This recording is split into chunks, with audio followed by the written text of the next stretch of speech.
Seperti telah saya jelaskan minggu yang lalu ya, mengatakan wa ba'da hadhil muqaddimah al-yasirah, setelah pengantar singkat tentang pentingnya hati, ya, tentang pentingnya perbuatan hati, asyra'u musta'inan billahi ta'ala fi bayani ahammiyati amalil qulub fi hayatil muslim umuman. Maka saya akan memulai ya, dengan meminta tolong kepada Allah Subhanahu wa taala untuk menjelaskan pentingnya amal-amal hati bagi kehidupan kaum muslim secara umum. Artinya bukan hanya dalam konteks Ramadan tapi secara umum. Wa min thamma u'arriju ba'da dzalika ala ahamiyatiha fi syahri Ramadan al-mubarak khususan. Nah, setelah itu, setelah menjelaskan pentingnya amal hati dalam kehidupan muslim secara umum, saya akan melanjutkan ya, akan berpindah, akan singgah. Wariju itu bisa pindah, singgah, berhenti, untuk menjelaskan pentingnya amal hati dalam kehidupan atau di bulan Ramadan khususnya. Seperti yang kita sekarang ada ya. Nah, hari ini kita sudah memasuki hari yang ke-10. 10 ya.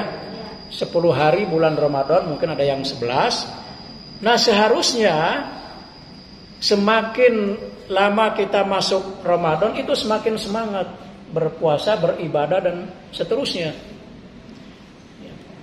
Jangan grafiknya menurun, makin ke depan makin menurun. Nah, ini sayangnya yang terjadi di kita kan begitu. Di awal Ramadan itu semangat, indikatornya masjid penuh untuk sholat tarawih, tapi kemudian gak usah 10 hari, minggu pertama, minggu kedua udah mulai berkurang. Ada nggak begitu di tempatnya masing-masing di masjidnya? Ya kan? Berkurang. Ya. Ya, mulai ya banyak kegiatan lah. Ya godaannya memang banyak. Buka bersama dan lain sebagainya. Ya, Tanah Abang. Alasannya tawaf. Tawaf nyari bahan untuk Idul Fitri. Padahal sebetulnya semakin kesini harus semakin meningkat ibadah puasa kita itu. Karena justru nanti di akhir-akhir Ramadan ya. Jadi hari-hari akhir Ramadan itu justru banyak sekali keutamaan-keutamaan. Terutama satu malam yang kita sebut dengan Lailatul Qadar kan. Gitu. Nah, karena itu penulis kitab ini mengatakan ya, pada kesempatan ini atau di bagian ini dia akan menjelaskan pentingnya amal hati di bulan Ramadan. Apa alasannya? Famin dzalika, ya di antara alasan-alasannya adalah pertama, annal 'abda yaumal qiyamah muhasabun wa mujazan ala a'mali qalbihi. Jadi seorang hamba kita ini, manusia ini pada hari kiamat nanti dihisab.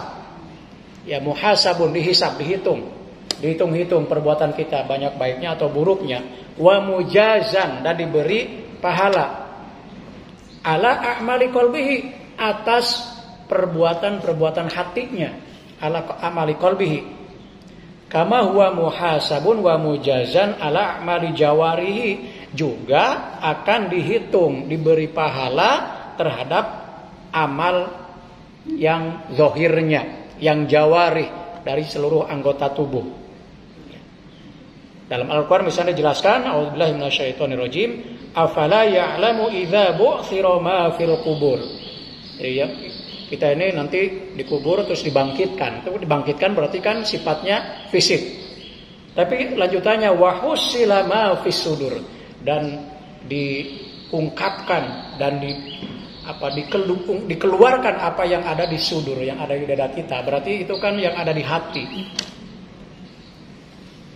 Kemudian juga itu tadi surat Al-Adiyah ya 9-10. Kemudian di surat At-Tariq, yauma tublas sarair, as-sarair, asir, itu kan yang rahasia, artinya yang ada di hati. Nah, pada saat itu, pada hari kiamat tentu akan diungkapkan. Karena itulah maka amal hati itu menjadi sesuatu yang penting. Kemudian alasan yang kedua, al-ibadat al-qalbiyah hiya al-aslu. Jadi ibadah hati itu adalah asal, dasar. Jadi dasar ibadah kita tuh sebenarnya di dalam hati, perbuatan hati.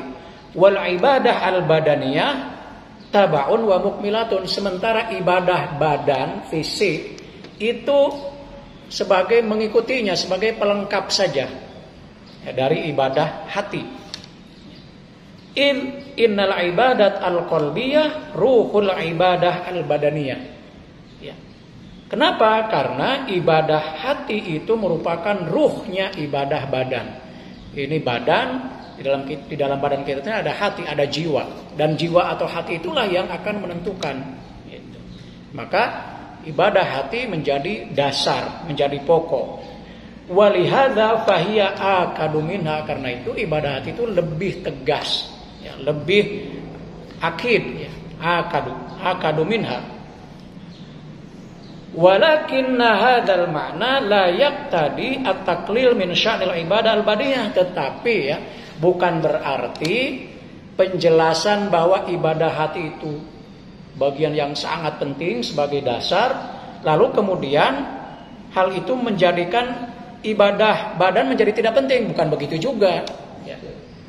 Sebab ada juga sementara orang ya yang terlalu mendahulukan hati, jiwa gitu ya. Kemudian ibadah fisiknya, badaniyahnya terabaikan. Ya mungkin misalnya di sejumlah, katakanlah beberapa fenomena tasawuf, tapi tidak semua ya. Kadang-kadang perdebatan antara orang syariah dengan orang tasawuf, tentu bukan yang ininya ya, yang mainstreamnya, yang ekstrimnya lah katakanlah. Ada yang karena mementingkan tasawuf sehingga yang ibadah fisiknya terabaikan. Karena yang penting hati kita tertuju kepada Allah, terikat kepada Allah, sehingga yang ibadah sholat zakatnya tidak dianggap penting. Ya tentu itu bukan yang benar ya. Itu mungkin pernah ada kasus seperti itu. Dulu kan perdebatan syariah dan tasawuf seperti itu. Jadi meskipun kata penulis kitab ini ibadah hati itu dasarnya, jiwanya, ruhnya, tapi ibadah badan itu tidak boleh diabaikan. Kenapa? Ya, faminal ibadah al-badaniyah ma tarkuwa kufrun. Di antara ibadah fisik badan kalau kita tinggalkan maka kita menjadi kufur, menjadi kafir. Apa contohnya? Kasolat. Dalam berbagai hadis diterangkan barang siapa orang yang meninggalkan sholat secara disengaja disebutnya kafir, kufrun. Jadi kata kafir itu tidak berarti artinya non muslim ya. Itu salah satu aja. Jadi kafir dalam konteks ini orang Islam yang sengaja tidak sholat, tidak melaksanakan sholat karena sengaja, maka dia sudah dianggap kafir. Gitu. Maka hati-hati dengan sholat ya. Karena sholat itu kan ibadah badaniyah yang paling pokok, yang paling utama. Imaduddin, dasarnya agama. Karena itu jangan sampai ditinggal ya. Apapun alasannya, saking wajibnya sholat. Kan dalam kondisi apapun tidak boleh ditinggal sholat itu. Kita tidak bisa berdiri sholat dengan duduk. Duduk masih tidak bisa sholat dengan tidur atau berbaring. Gak bisa bergerak, cukup dengan isyarat. Tangan gak bisa apa-apa, pakai kedipan mata bisa. Kedipan mata pun gak bisa. Ya berarti udah disolatkan. Itu udah selesai, udah giliran orang lain yang menyolatkan. Ini saking wajibnya sholat.